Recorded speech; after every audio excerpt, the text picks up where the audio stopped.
৫ দিন পর কাজে এসে উল্টো আমার কাছ থেকে অগ্রিম বেতনটা আদায় করে নিয়ে গেল। বোঝেন অবস্থা? মানে উনি ৫ দিন কাজে আসে নাই, তার জন্য আমি ওনাকে বকাঝকা করব কি? উল্টো তার দুঃখের কাহিনী শুনাইয়া আমাকে আমার কাছ থেকে তার মাসের বেতনের অগ্রিম টাকা নিয়ে গেল।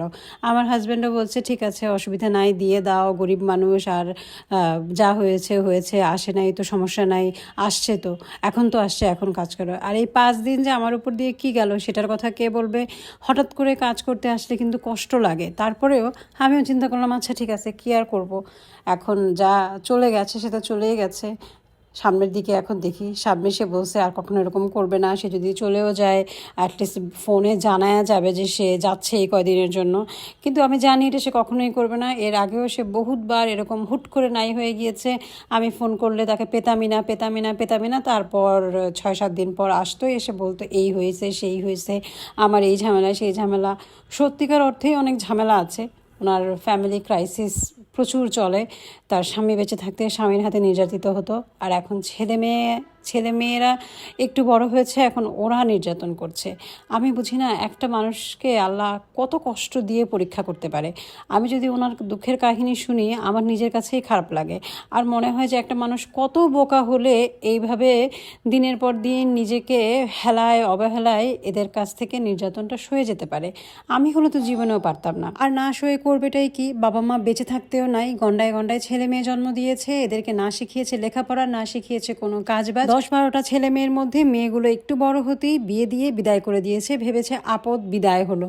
অথচ কার কাছে বিয়ে দিচ্ছে সেটা খোঁজ খবর নিয়েও দেখে নাই। এমন এক লোকের কাছে বিয়ে দিয়েছিল যার আগে থেকেই বউ আছে, বাচ্চাও আছে, আর সেই সংসারে গিয়ে ওনাকে শুধু কাজের ঘানি টানা ছাড়া আর কোনো কিছুই করতে দেয়া হতো না। গ্রামে যে সমস্ত কাজগুলো করে সেই টাইপের কাজগুলো করাতো। না পেয়েছে আদর, না পেয়েছে ভালোবাসা, না পেয়েছে কিছু। সতীনের জ্বালা, শাশুড়ির জ্বালা তো আছেই, আবার ছিল সতীনের ছেলে মেয়ের জ্বালাও। সেই সমস্ত কিছু সইতে না পেরে ৩টা ছোট ছোট বাচ্চা নিয়ে ঢাকায় পাড়ি জমিয়েছিল সুখের আশায়। কিন্তু ঢাকায় এসেও কি সুখ পেয়েছে? পায়নি। পিছে পিছে চলে আসছে তার সেই স্বামী, লোভী স্বামী। ঢাকায় এসে কোনো কাজবাজ তো করেই নাই। বউ যে যা কামাই করেছে, ছেলে মেয়েগুলো যা কামাই করেছে, সেগুলো দিয়ে একবার ঢাকা একবার গ্রাম, একবার ঢাকা একবার গ্রাম করে বিলাসী জীবনযাপন করেছে। আর বউ অন্যের বাড়িতে কাজ করে করে খেটে খেটে মরেছে। আমার বাসায় উনি যখন আসেন সেটাই ওনার কারো বাসায় প্রথম কাজ করা। উনি তেমন কোনো কাজবাজও করতে জানতেন না, মানে শহরের যে কাজবাজগুলো। প্রথম দিকে তো ওনার শুধুমাত্র ৩টা কাজ ছিল: ঘর মোছা, ঘর ঝাড়ু দেওয়া, কাপড় ধোয়া, বাথরুম ক্লিন করা। এখন ঘর কীভাবে ঝাড়ু দিতে হয় এটাও উনি জানতেন না। বলতেন যে গ্রামে ওনাদের তেমন করে ঘর ঝাড়ু দিতে হয় না, মানে আমরা শহরে যেভাবে ঘর পরিষ্কার করি সেভাবে করতে হয় না।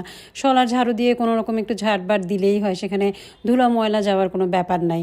তো উনি একদিক দিয়ে ঘর ঝাড়ু দিতেন, আরেকদিক দিয়ে ধুলা ময়লা থেকেই যেত। ঘর মোছার ব্যাপার তো ছিলই না, ওনারা লেপে রাখতেন ঘরকে, মাটির ঘর ছিল, তো সেক্ষেত্রে এরকম মুছে টুছে ক্লিন করার ব্যাপারও ছিল না। তো উনি এগুলো পারতেন না, ওনাকে আমার এগুলো শেখাতে হয়েছিল। কাপড় ধোয়াও এত আমাদের মতো করে পরিষ্কার করে কাপড় ধোয়ার ব্যাপার ওনাদের মধ্যে ছিল না। গরিব মানুষ ছিল, সাবান দিয়ে কাপড় ধুতেন, কোনো রকম সাবান উঠলে ধুতেন, না হলে পুকুর পাড়ে গিয়ে কাপড় ধুয়ে চলে আসতেন। এই আমাদের বাথরুম ধোয়ার ব্যাপারটাও উনি কীভাবে ধুতে হয় জানেনও না। এই ধরনের বাথরুম উনি ব্যবহারও করেন নাই। কতবার যে আমার বাথরুমের জিনিসপত্র উনি নষ্ট করেছেন সেগুলো ব্যবহার না জানার কারণে। তো যাই হোক, সেই অবস্থায় দেখতাম যে ওনার স্বামী প্রায় সময় মারধর করতেন টাকা পয়সার জন্য। তো ওই সময় উনি আমার কাছে এসে আশ্রয় নিতেন। সেই সময়টাও আমি ওনাকে দেখেছিলাম ওনার বিপদের সময়, আবার আমার বিপদের সময় উনি আমাকে দেখেছিলেন, কারণ আমার তখন ছোটো ছোটো দুটো বাচ্চা। আমি যদি ওনাকে বলতাম যে খালা আমার এই কাজটা করে দিয়ে যান, উনি করে দিয়ে যেত। কখনোই না করতো না যে না আমার তো এই কাজ করার দায়িত্ব না, আমি করব না। আমি যতক্ষণ ওনাকে বসতে বলতাম আমার সঙ্গে, উনি বসে থাকতো, আমার বাচ্চাগুলোকে দেখতো। তো এই জিনিসগুলোর কারণে সেই 7 বছর 7.5 বছর পর্যন্ত উনি আমার সঙ্গে আছেন। অন্য অনেক বাসার কাজ হেরফের হয়েছে ওনার, উনি নিজেই বলেন যে অন্য অনেক বাসার কাজ হেরফের হয়েছে, কিন্তু আপনার বাসার কাজের কোনো হেরফের হয় নাই। উনিই বলেন যে 3টা কাজ নিয়ে মাত্র ঢুকেছিলাম আর এখন কাজের কোনো হিসাব করি না, যেটা সামনে পাচ্ছি সেটাই করছি। এবং হ্যাঁ, সত্যি উনি নিজের মতো করেই কাজ করেন। আমি কখনো ওনার পিছন পিছন লেগেও থাকি না যে এটা করেন ওটা করেন, এটা করছেন না কেন, এভাবে করছেন কেন, ভালো হয় না, ময়লা আছে, এরকম কোনো কিছু বই না। ওনার যখন যেরকম করে করতে ইচ্ছা করে করে যায়। তো যাই হোক, এখন চলছে ওনার ছেলে মেয়ে নিয়ে ক্রাইসিস। হাজব্যান্ড তো মারা গিয়েছে, এখন ছেলে মেয়েগুলো দারুণ জ্বালাচ্ছে, সেই দুঃখের কথা শোনাই আমার কাছ থেকে অগ্রিম টাকাটাও নিয়ে গেল। আর আমি এই যে রান্নাগুলো করেছিলাম 4-5 দিন উনি ছিল না, মাছ মাংস রান্না করার মতো অবস্থাও ছিল না, তাই একদম সহজ করে আমার পছন্দের শুটকি ভুনা আর নতুন আলু দিয়ে, শিম দিয়ে এবং ডিম দিয়ে একটা ভাজি করেছিলাম, আর সাথে ছিল টমেটোর সালাদ। মাছ মাংস খেতে একদমই ইচ্ছে করছিল না, আবার বাচ্চাদেরকে স্কুল থেকেও আনতে হবে, তাই লিমিটেড একটা টাইমের মধ্যে খুব সহজে ঝটপটে এই খাবারগুলোই রান্না করে ফেলেছিলাম।